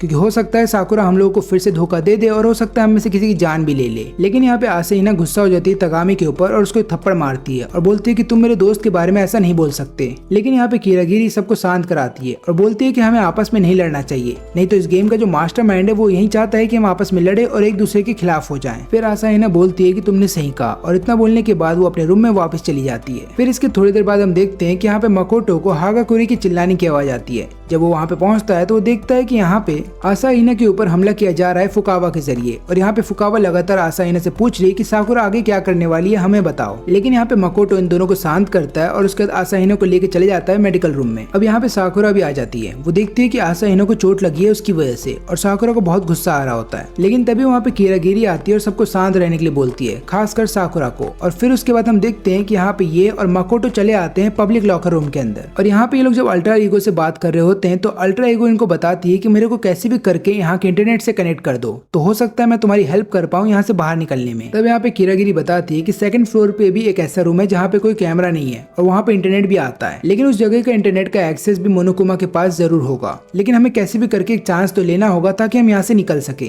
फिर रात हो जाने के बाद मकोटो यहाँ पे अल्ट्रा ईगो को लेकर के चले जाता है उसी 2nd फ्लोर के रूम के अंदर और वहाँ पे उसको इंटरनेट से कनेक्ट कर देता है। और फिर यहाँ पे अल्ट्रा ईगो बोलती है कि तुम चिंता मत करो, अब बाकी का काम मैं संभाल लूंगी। फिर इसके बाद हम हम देखते हैं कि मकोटो चला जाता है लॉन्ड्री रूम में, जहाँ पे किरागिरी उसके पास आती है और वो यहाँ पे मकोटो को अपने साथ लेकर के चली जाती है आसाहिना के पास। और यहाँ पे आसाहिना बताती है कि रूम के अंदर साकुरा है और वो दरवाजा नहीं खोल रही। फिर मकोटो यहाँ पे दरवाजे के ऊपर जो विंडो लगा हुआ था उसको तोड़ता है और बाद में लॉक खोल लेता है। जब वो लोग अंदर आते हैं तो उन्हें पता चलता है कि साकुरा मर चुकी है और इस चीज का आसाहिना के ऊपर बहुत बुरा असर होता है। ना तो उसके चेहरे पे कोई एक्सप्रेशन होता है और वो बोलती है कि मैं बाकी स्टूडेंट्स को बुलाती हूँ। और यहाँ पे किरागिरी जब एग्जामिन कर रही थी डेड बॉडी को तो देखती है कि सिर के ऊपर हमला किया गया है और ऊपर से गन पाउडर उसके पाँव के ऊपर है और डेड बॉडी के सामने जो सेल्फ पड़ा है उसके ऊपर भी खून के छींटे हैं और इसके अलावा साकुरा ने खून की उल्टी भी की थी। और आखिरी में उसका ध्यान इस बात पे भी जाता है कि वहाँ पे 2 बॉटल टूटे हुए हैं। और जब बाकी स्टूडेंट्स वहाँ पे आ जाते हैं तो आसाहिना यहाँ पे 3 लोगों के ऊपर इल्जाम लगाती है, तगामी, फुकावा और हागाकुरी। और वो बोलने लगती है कि साकुरा ने इन तीनों को अपने साथ प्ले रूम में बुलाया था खेलने के लिए। लेकिन ट्रायल स्टार्ट हो उससे पहले हम देखते हैं कि यहाँ पे सब लोग मिल करके इन्वेस्टिगेशन कर रहे होते हैं और उसी दौरान यहाँ पे मकोटो को प्रोटीन शेक का एक बोतल मिलता है जो कि फ्लोर के ऊपर गिरा हुआ था। और वहीं पे किरागिरी देखती है कि काफी सारा गन पाउडर केमिस्ट्री लैब के अंदर गिरा हुआ है। फिर इसके बाद ट्रायल स्टार्ट हो जाते हैं और आसाहिना यहाँ पे सबसे पहला इल्जाम लगाती है तगामी के ऊपर। तो तगामी बताता है कि उसने मेरे को बुलाया तो था रूम के अंदर, लेकिन मैं वहाँ पे गया ही नहीं। और वहीं पे हागाकुरी भी अपने डिफेंस में यही बोलता है कि उसने भी मेरे को बुलाया था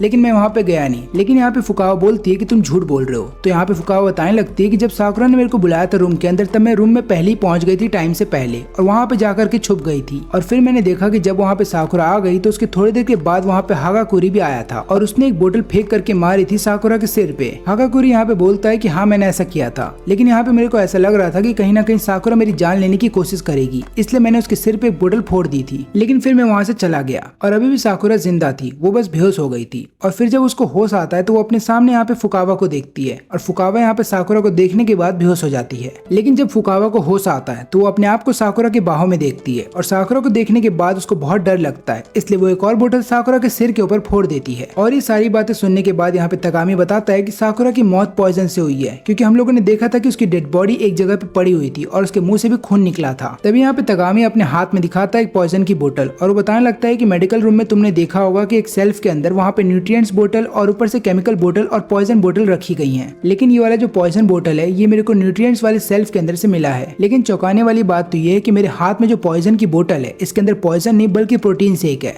और यहाँ पे किरागिरी खुद बोलती है कि तगामी जो बोल रहा है वो सही है। और ऊपर से हमें जहाँ पे डेड बॉडी मिली थी उसके केवल थोड़ी दूर पे हमने देखा था कि फ्लोर के ऊपर प्रोटीन शेक का एक बोतल पड़ा हुआ है। इसका मतलब ये है कि जो किलर है उसने किया ये कि उसने प्रोटीन का पाउडर लिया और उसको डाल दिया पॉइजन की बोतल के अंदर और पॉइजन की बोतल के अंदर जो पॉइजन था उसको प्रोटीन पाउडर के अंदर डाल दिया। फिर यहाँ पे तगामी बताता है कि जो किलर है वो केमिकल लैब में गया था ताकि वहाँ से कोई पॉइजन चुरा सके, लेकिन गलती से उसके हाथ से गन पाउडर गिर जाता है और बाद में उसके जो शूज का निशान है गन पाउडर पे छप जाता है। और इस तरीके के शूज के निशान केवल कैजुअल शूज में होते हैं जो इस समय मकोटो और आसाहिना ने पहने हुए हैं। और फिर यहाँ पे आसाहिना सबके सामने रिवील करती है कि वो शूज के निशान मेरे ही थे और मैंने ही यहाँ पे साकुरा की जान ली है। फिर यहाँ पे आसाहिना बताती है कि जब मैं साकुरा से मिली थी प्ले रूम के अंदर तब उसने मेरे को कहा था कि मेरे लिए प्रोटीन शेक का पाउडर लेकर के आओ और प्रोटीन शेक को अच्छे से मिला देना। तब मैं लेकर के गई थी उसके लिए प्रोटीन शेक, लेकिन मैंने उसके अंदर प्रोटीन शेक की जगह डाल दिया था पॉइजन। लेकिन यहाँ पे मकोटो को एक बात समझ में नहीं आती। वो बोलता है कि डोर तो अंदर से बंद था तो तुमने डोर से बाहर निकल करके उसको अंदर से बंद कैसे किया। लेकिन यहाँ पे आसाहिना कोई जवाब नहीं दे पाती।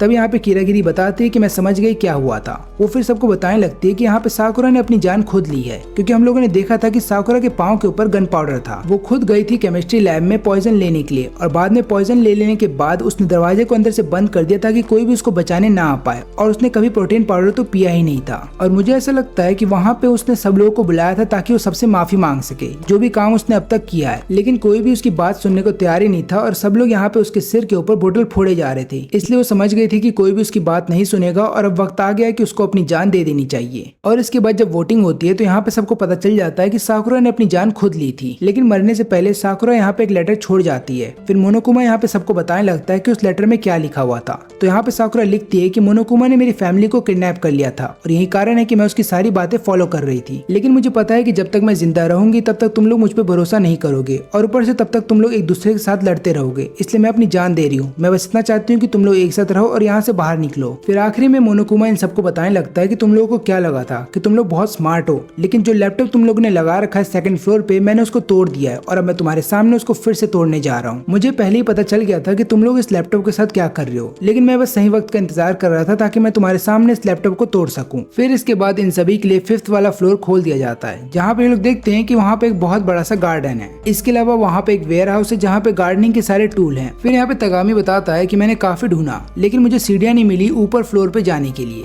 तो मुझे ऐसा लगता है कि 5th फ्लोर यहाँ का आखिरी फ्लोर है। और फिर रास्ते में मेरे को एक क्लासरूम मिलता है जिसके अंदर जैसे मैं एंटर करता हूँ तो मैं देखता हूँ कि वहाँ पे बस खून ही खून है। ऐसा लग रहा था कि वहाँ पे कुछ बुरा हुआ है। फिर यहाँ पे किरागिरी बोलती है कि मैं जा करके उस क्लासरूम में इन्वेस्टिगेट करूंगी कि मेरे को कुछ सबूत मिल जाए, लेकिन यहाँ पे तगामी बोलता है कि हर बार कोई भी इंपॉर्टेंट चीज होती है तो तुम उसको अकेले इन्वेस्टिगेट क्यों करती हो। ऊपर से यहाँ पे जितने भी स्टूडेंट्स हैं उन सबके टैलेंट के बारे में हम सबको पता है, लेकिन हम में से किसी को ये नहीं पता कि तुम्हारा टैलेंट क्या है। तो इसके जवाब में यहाँ पे किरागिरी बताती है कि मुझे मेरे बारे में खुद भी नहीं पता। फिर यहाँ पे सभी स्टूडेंट्स को ऐसा लगता है कि हो सकता है किरागिरी बहाना मार रही है ताकि वो अपने टैलेंट के बारे में किसी को न बताए। फिर यहाँ पे तगामी बताता है कि अगर तुम्हें तुम्हारे बारे में कुछ भी नहीं पता तो एक काम करो, आज से जितने भी इन्वेस्टिगेशन होंगे उसमें तुम अकेले कुछ भी नहीं करोगी और ऊपर से तुम्हारे रूम की जो चाबी है वो मेरे पास रहेगी। लेकिन ज्यादातर स्टूडेंट्स को ये आइडिया पसंद नहीं आता। तभी यहाँ पे फुकावा बताती है कि मेरे को एक नाइफ मिली है एक रूम के अंदर से, और फिर सब लोग बोलते हैं कि फुकावा वो नाइफ हमें दे दो, क्योंकि यहाँ पे सबको भरोसा नहीं होता फुकावा के ऊपर। और यहाँ पे इनको ऐसा लगता है कि कब फुकावा का पर्सनैलिटी बदल जाए और वो किसी की जान ले ले। फिर यहाँ पे तगामी वो नाइफ ले करके मकोटो को दे देता है। तभी मोनोकुमा फिर से स्क्रीन के ऊपर आता है और इन सभी को हॉल के अंदर बुलाता है। जब ये लोग वहाँ पे पहुंचते हैं तो लोग देखते हैं कि मोनोकुमा ने एक फिश को टांग रखा है और ऊपर से उसको लगातार पंचिंग बैग की तरह इस्तेमाल कर रहा है। फिर यहाँ पे मोनोकुमा सबके ऊपर इल्जाम लगाते हुए बोलता है कि तुमने मेरा खजाना चुराया है, और ये सुनने के बाद वहाँ का हर एक स्टूडेंट हैरान था। तब यहाँ पे आसाने पूछती है कि पर खजाने में था क्या, लेकिन खजाने के बारे में मोनोकुमा इनको कुछ भी नहीं बताता। फिर इसके बाद मोनोकुमा बोलता है कि एक स्टूडेंट यहाँ पे गायब है। तो यहाँ पे तगामी बताता है कि हाँ, किरागिरी गई है एक रूम को इन्वेस्टिगेट करने के लिए। और फिर यहाँ पे मोनोकुमा बोलता है कि पक्का उसने मेरा खजाना चुराया होगा। और इतना बोलने के बाद मोनोकुमा वहाँ से चले जाता है। फिर सब लोग यहाँ पे आपस में बात कर रहे होते हैं कि किरागिरी ने कौन सा खजाना चुरा लिया। फिर इसके बाद सभी लोग अपने रूम में पहुंच जाते हैं और हम देखते हैं यहाँ पे मकोटो को, जो कि अपने रूम में आने के बाद नाइफ को एक ड्रॉअर के अंदर रख देता है। और तभी उसके दरवाजे पे किरागिरी आती है। वो यहाँ पे मकोटो को बोलती है कि 5 मिनट बाद तुम मुझसे मिलने के लिए पब्लिक लॉकर रूम के अंदर आना। और यहाँ पे फिर किरागिरी बताने लगती है कि मैंने प्रिंसिपल के ऑफिस से एक चाबी चुराई है, और वो चाबी मुझे पता नहीं कि कौन से ड्रॉअर की है या फिर ये कहाँ पे फिट आती है। और जब मैं प्रिंसिपल रूम के अंदर थी तब मैंने वहाँ पे एक रिकॉर्ड बुक चेक की तो मुझे पता चला कि टोटल 16 स्टूडेंट आए थे स्कूल के अंदर, और उस एक्स्ट्रा स्टूडेंट का नाम है मकोरा। लेकिन प्रिंसिपल ने हमें बताया था स्टार्टिंग में ही कि केवल 15 स्टूडेंट ही आए हैं। तो हो सकता है मोनोकुमा ने हमसे जानबूझ के झूठ बोला, क्योंकि वो जो एक्स्ट्रा स्टूडेंट है वो हो सकता है मोनोकुमा के साथ मिलकर के काम कर रहे हैं, और हो सकता है वो हमें नुकसान पहुंचाने की कोशिश करे। और इस काम में मुझे तुम्हारी हेल्प चाहिए। मैं चाहती हूँ कि तुम कैसे भी करके मोनोकुमा को डिस्ट्रैक्ट करके रखो ताकि उसका ध्यान केवल तुम्हारे ऊपर हो, और उतने देर में मैं कोशिश करूंगी कि मैं इस बात का पता लगा लूँ कि ये चाबी कौन सी है और ये चाबी का इस्तेमाल कहाँ होता है। और यहाँ पे मकोटो वैसा ही करता है जैसा किरागिरी ने उसको बोला था। फिर यहाँ पे मकोटो बुला लेता है मोनोकुमा को और उससे पूछने लगता है अपने ट्रेजर के बारे में। और यहाँ पे हम देखते हैं किरागिरी को,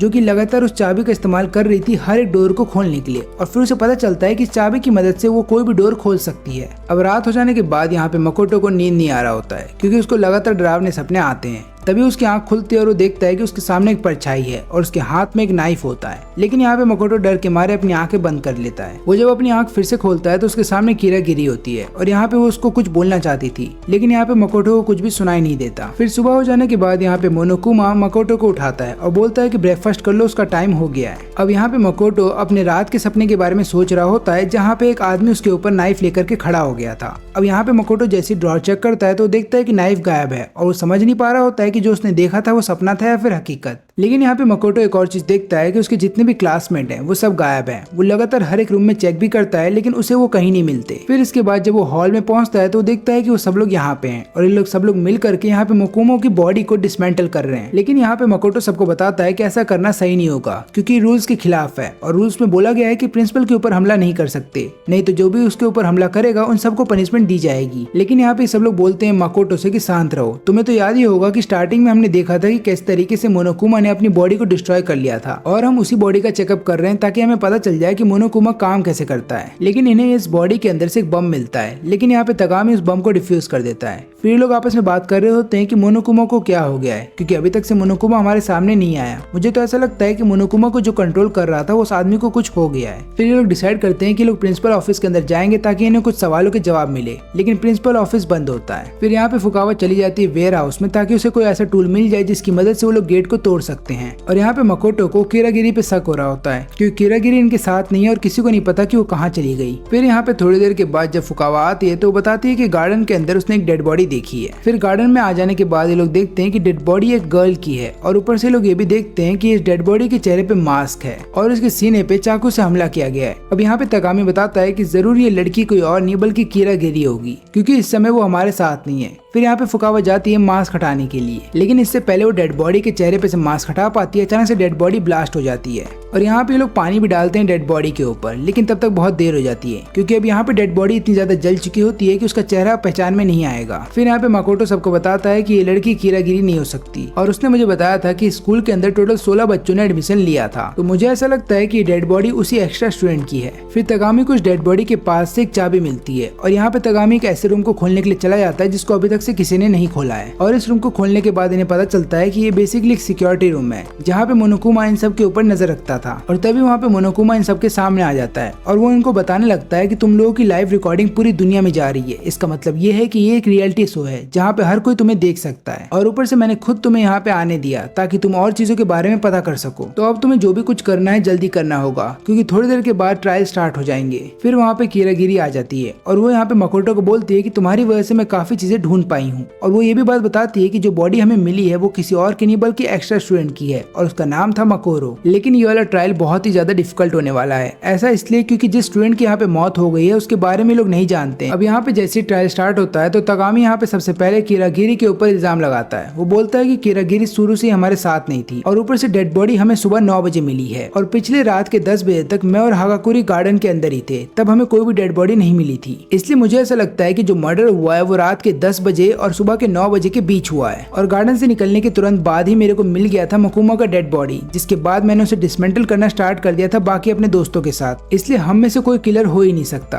और सुबह ठीक 7:30 बजे गार्डन के अंदर पानी छोड़ा जाता है, लेकिन हमने देखा था कि डेड बॉडी गीली नहीं थी। इसका मतलब ये है कि डेड बॉडी को सुबह 7:30 बजे के बाद वहाँ पे ला करके छोड़ा गया है और ठीक 7:30 बजे मकोटो हमारे पास आ चुका था हॉल के अंदर। तो यहाँ पे पूरा शक तुम्हारे ऊपर जाता है। लेकिन यहाँ पे कीरागिरी बोलती है कि हो सकता है जो खूनी है उसने डेड बॉडी को ढक दिया हो किसी चीज से, जिसकी वजह से डेड बॉडी गीली नहीं हुई। इसका मतलब ये है कि जो क्राइम हुआ है वो रात के 10 और सुबह 9 के बीच ही हुआ है, लेकिन एग्जैक्ट टाइम यहाँ पे कोई नहीं बता सकता। अब यहाँ पे शक मकोटो और कीरागिरी दोनों पे जाता है। तभी यहाँ पे तगामी बताता है कि खूनी ने यहाँ पे चाकू की मदद नहीं ली है खून करने के लिए, क्योंकि मोनोकुमा ने हमें पहले ही बता दिया था कि डेड बॉडी के सिर के ऊपर काफी सारे निशान पाए गए हैं। इसका मतलब ये है कि उसके सिर पे हमला किया गया है किसी स्ट्रॉन्ग चीज से और जो चाकू उसके सीने में हमें मिला है वो केवल हमें कंफ्यूज करने के लिए है। और फिर यहाँ पे तगामी बोलता है कि मुझे ऐसा लगता है कि जो मर्डर वेपन है वो एक एरो है, क्योंकि यहाँ पे खूनी ने उन सभी एरो को एक साथ बांध दिया टेप की मदद से और बाद में हमला किया। और ये सब मैं इसलिए बोल पा रहा हूँ क्योंकि मुझे वहाँ पे एक टेप मिला था जिसके ऊपर खून लगा था। लेकिन यहाँ पे कीरागिरी अपने डिफेंस में बोलती है कि मैं डोजो के अंदर तो गई ही नहीं, तो मैं वहाँ से तीर कैसे चुराऊंगी और बाद में उससे हमला कैसे करूंगी।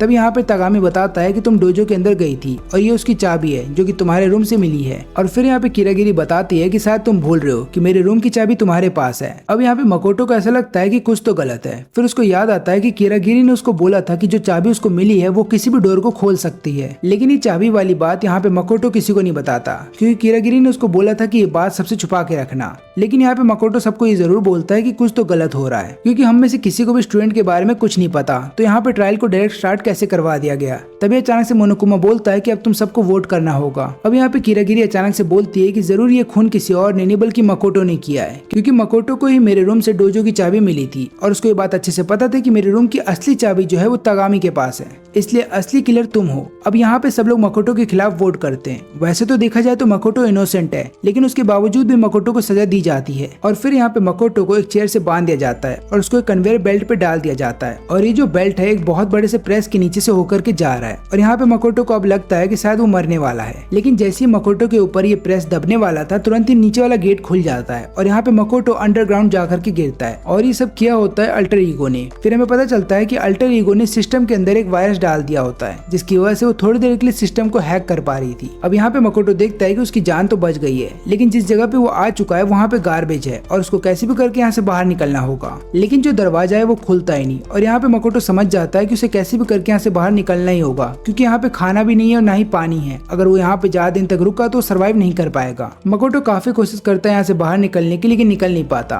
फिर इसके बाद मकोटो थक करके सो जाता है। जब उसकी आंख खुलती है तो देखता है कि वहाँ पे कीरागिरी आ चुकी है। और वो यहाँ पे मकोटो के लिए खाना पानी लेकर के आती है ताकि मकोटो की हालत थोड़ी सी अच्छी हो जाए। फिर यहाँ पे किरागिरी माफी मांगते हुए बोलती है कि मुझे माफ कर देना, मैंने तुम्हारे ऊपर इल्जाम लगाया, मेरे को ये करना पड़ा, नहीं तो मेरी जान चली जाती। और फिर यहाँ पे मकोटो बोलता है कि मुझे ऐसा लगता है कि जो रियल ट्रेटर है वो कोई और नहीं बल्कि वो व्यक्ति है जो कि इस गेम को चला रहा है और जिसने हम सबको स्कूल के अंदर बंद कर दिया है। और मुझे ऐसा लगता है कि उस रात को वो जो एक्स्ट्रा स्टूडेंट है वो मेरी जान लेने के लिए आई थी ताकि मेरी जान चली जाए और उसके बदले में बाद में तुम्हारे ऊपर सारा इल्जाम आ जाए और बाद में मोनोकुमा सबको ये बोले कि हाँ तुम सबने मिल करके सही डिसीजन लिया है ताकि वो तुम्हारी जान ले सके। और मुझे तो ऐसा लगता है कि गार्डन में जो हमें डेड बॉडी मिली है वो एक्चुअली में एक डेड बॉडी नहीं बल्कि एक रोबोटिक बॉडी है या फिर वो किसी पुराने स्टूडेंट की डेड बॉडी होगी। उन लोगों ने जानबूझ के डेड बॉडी को वहाँ रख दिया था कि हम लोग को सही में लगे कि किसी ने उसकी जान ले ली है और उसके बाद यहाँ पे हम दोनों में से किसी एक का एग्जीक्यूशन हो जाए। और तुम्हारा शुक्रिया कि तुम उस रात को मेरे रूम के अंदर आ गई थी, नहीं तो उस रात तो मेरी जान चली जाती। और उन लोगों का ये प्लान फेल हो गया था, यही कारण है कि उन्होंने गार्डन के अंदर डेड बॉडी डाल दी। फिर इसके बाद किरागिरी चाबी निकालती है और बोलती है कि चलो यहाँ से निकलने का वक्त आ गया है। फिर उसके बाद वो लोग डोर को खोलते हैं और फिर सीढ़ियों के जरिए ऊपर चढ़ने की कोशिश करते हैं। फिर रास्ते में किरागिरी बताती है कि बाहर की दुनिया में मैं बहुत बड़ी सी डिटेक्टिव हूँ और मेरा काम है इन्वेस्टिगेशन करना और मैं बहुत अच्छे से इन्वेस्टिगेशन कर सकती हूँ। और मुझे ऐसा लगता है कि गेम वालों को लगा कि कहीं उनका भांडा फूट ना जाए, इसलिए उन्होंने मुझे मरवाने की कोशिश की। फिर इसके बाद ये लोग बिल्डिंग के सेकंड फ्लोर पे पहुंच जाते हैं जहाँ पे मोनोकुमा इन लोगों का इंतजार कर रहा था।